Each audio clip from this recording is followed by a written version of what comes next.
What's up, Tigers? And as always, I'm Hyson. And I'm Jaden.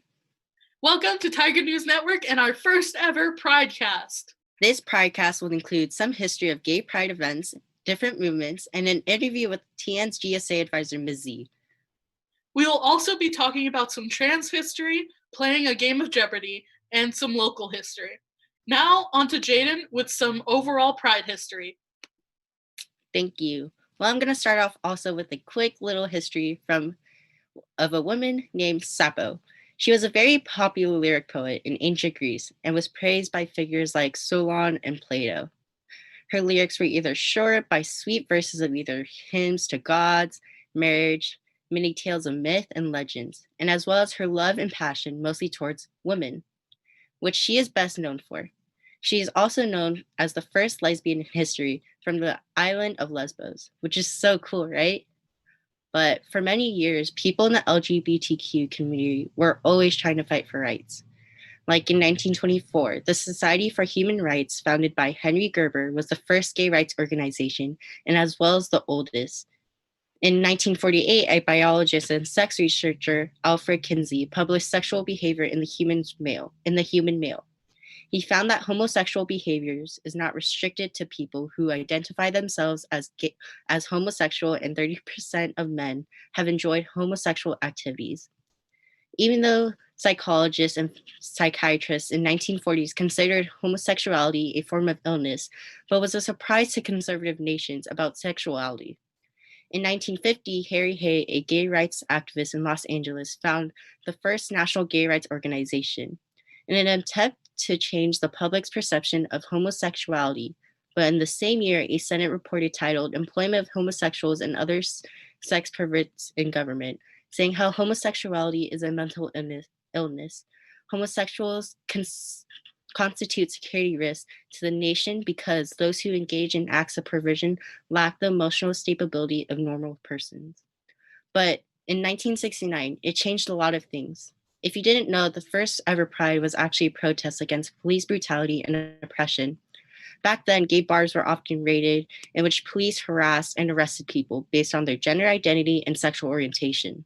But on the night of June 28, 1969, New York City police officers raided a gay bar called Stonewall Inn.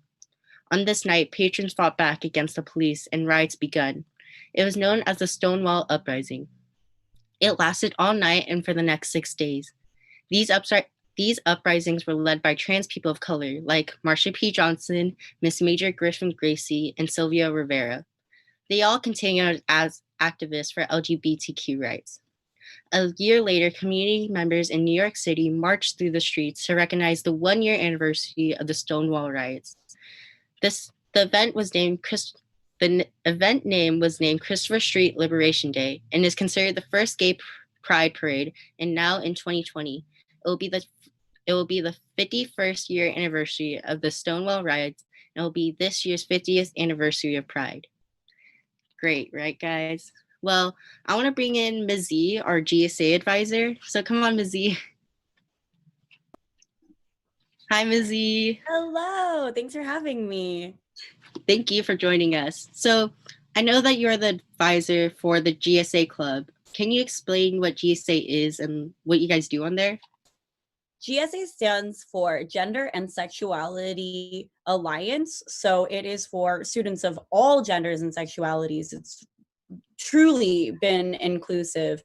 And it's also truly student-led. So we had wonderful leadership this past year, and I expect their traditions that they set to go on. So often things discussed in meetings are school climate and what can improve, as well as current events. And they also were really good about doing check-ins with their members to make sure that everyone felt supported in their day-to-day life.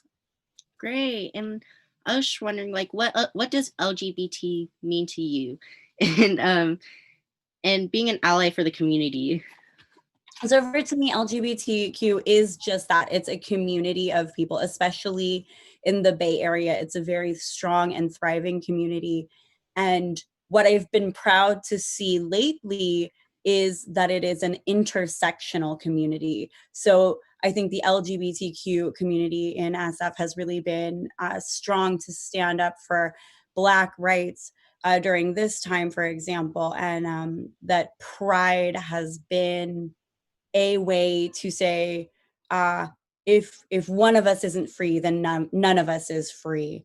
So that to me is what the LGBT community is. It's a group of people who lift each other up and care about equality and justice in our country. Yeah, and I for me, allyship really means listening right now. I think if you are an ally who, or want to be an ally who is a cishet ally, listening to what the people that you care about are saying and needing, amplifying LGBTQ voices right now, particularly LGBTQ voices of color, is extremely important. I think listening is the first step, and then working in your community to make things equal. Yeah, that's for a time right now, it's very much needed. And I also know that you do drag. What was your first drag show? Man, I don't remember the first show I went to. Actually, it was the Monster Show in San Francisco in the Castro district. And that was also the first show that I performed a solo in, run by the wonderful Cookie Dough. We miss her very much. That's so cool. And what does drag mean to you? And also, how did it impact your life? Oh God, I love drag. It really has changed my life. It is my community. The people that lift me up are the drag community. The people on my Facebook, because I'm old and I still have a Facebook, are the drag community in SF and the Bay Area. And for me, drag means something different to every single person who practices it. But for me, it is a discussion about gender and sexuality, and it's entertainment, and it is resistance and rebellion. So cool. And just wondering, how long does it take you to do your makeup? Oh man, usually I give myself, from like sitting down to get ready to walking out the door, I try to give myself 3 hours. But it's a fun process. I put on an old movie and just play with makeup and get paid for it. So. Thank you so much, Missy. Thank you for having me. No problem. And now on to Kyle with Trans History. Hi guys, and I want to say a big thank you to Ms. Z for joining us for that special interview. So now for some transgender history. The term transgender was first used by Dr. John F. Olivan in a medical journal in 1965, referring to the difference between dressing as the opposite sex and wanting to be the opposite sex, whether or not that means surgically transitioning.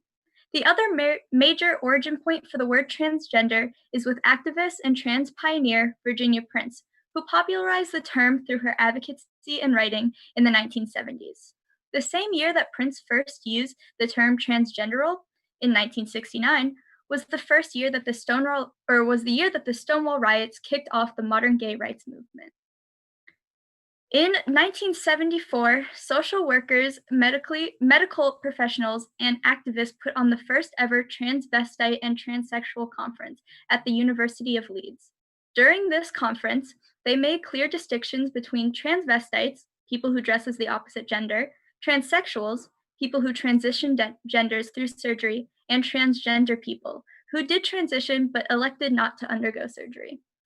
By the 1990s, the distinction between transgender and transsexual began to fade. The LGBTQ+ community began to embrace trans as an umbrella term that would cover a wide range of identities that might not fit with transitional norms of gender, including those who identify as non-binary. It was during this time that many transgender organizations were founded, including the National Transgender Advocacy Coalition in 1999, the Transgender Foundation of America in 2001, and the National Center for Transgender Equality and the Transgender American Veterans Association, both of which were founded in 2003. It wasn't until 2018 that transsexualism was no longer classified as a mental illness by the WHO, an international health agency run by the United Nations. This was a huge step towards equal rights within the community, yet this change only happened 2 years ago. Now, in 2020, with new rules and regulations put forward by the Trump administration that defines sex discrimination in the workplace as only applying when someone faces discrimination for being female or male, and does not actually protect people from discrimination on the basis of sexual orientation or gender identity.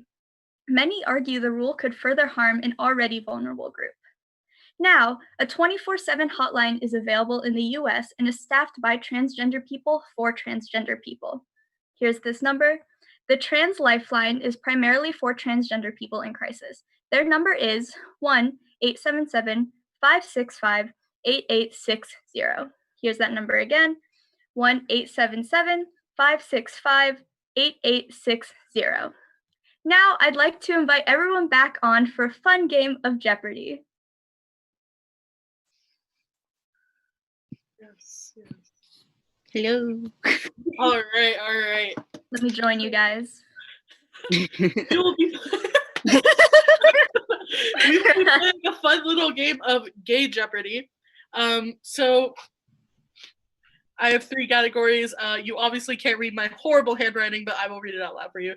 So we got gay peeps in America, historical happenings, and random, right? And I got 100, 200, 300. So I will be calling on a random participant to name the category and points they would like.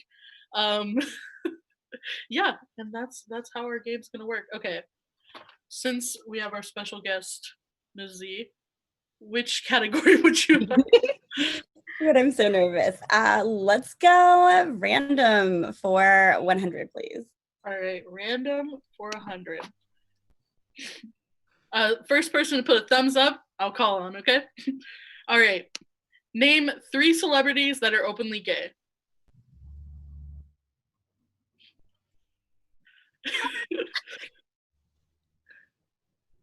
Do they have to be alive? True. No, but Kyle, I saw your thumbs up first. Ellen DeGeneres, Billy Joel Armstrong, and what was my third one? Oh, RuPaul. Very good. 100 for Kyle. All right. Kyle, since you got that one, choose our next. All right. Let's do Gay Peeps of America for 200. Gay Peeps of America for 200. All right. So just a reminder, first person to put the thumbs up. All right. True or false? Homosexuality was deemed a mental illness until 1973. Norman or Jaden? Sorry. True. True. Yes. All right. Oh no.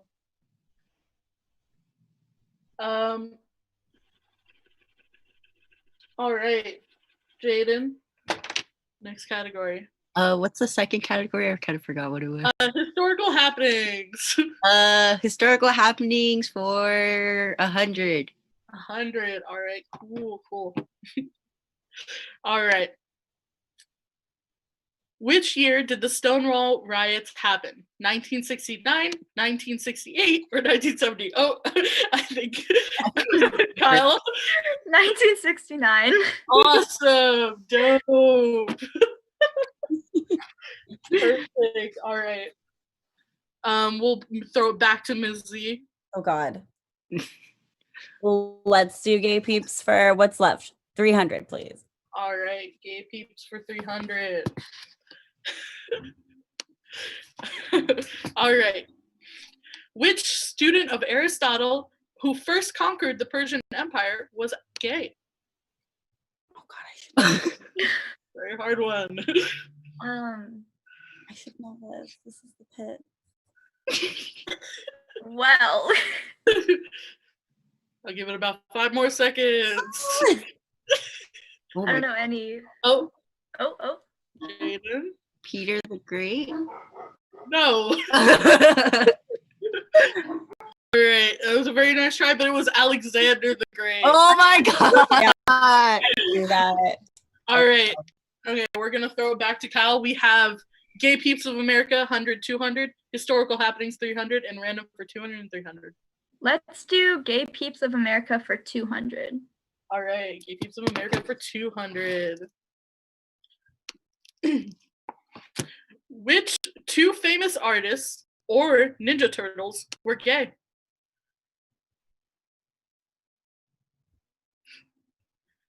There's 4 Ninja Turtles, y'all. You could give a wild guess.